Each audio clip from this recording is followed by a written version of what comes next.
তারা তাদের কর্মীদের কমিশন দিচ্ছেন, তারা দলের পক্ষ থেকে কমিশন খাওয়ার চেষ্টা করছেন, প্রশাসনের কেউ কেউ এটার সাথে সম্পৃক্ত থেকে এই দুর্নীতিকে প্রশ্রয় দিচ্ছেন। পরিষ্কার কথা, বাউফলে এক চুল পরিমাণ কোনো দুর্নীতি হলে সেই দুর্নীতিবাজকে আমরা ছাড় দেব না।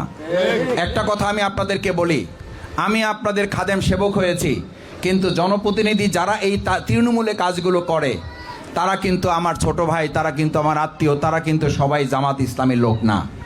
সঙ্গত কারণে যখন এই কাজগুলো তাদের হাতে চলে যায়, আমি শুনি কোথাও কোথাও তারা দুর্নীতির আশ্রয় নিচ্ছেন, তারা তাদের কর্মীদের কমিশন দিচ্ছেন, তারা দলের পক্ষ থেকে কমিশন খাওয়ার চেষ্টা করছেন, প্রশাসনের কেউ কেউ এটার সাথে সম্পৃক্ত থেকে এই দুর্নীতিকে প্রশ্রয় দিচ্ছেন। পরিষ্কার কথা, বাউফলে এক চুল পরিমাণ কোনো দুর্নীতি হলে সেই দুর্নীতিবাজকে আমরা ছাড় দেব না।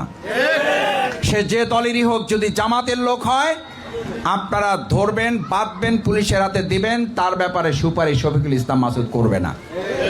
আমাদের কথা পরিষ্কার, শফিকুল ইসলাম মাসুদ মুখে যা বলে অন্তরে তা ধারণ করে, এবং সেটা আমরা বাস্তবে পরিণত করে আপনাদের দেখাতে চাই।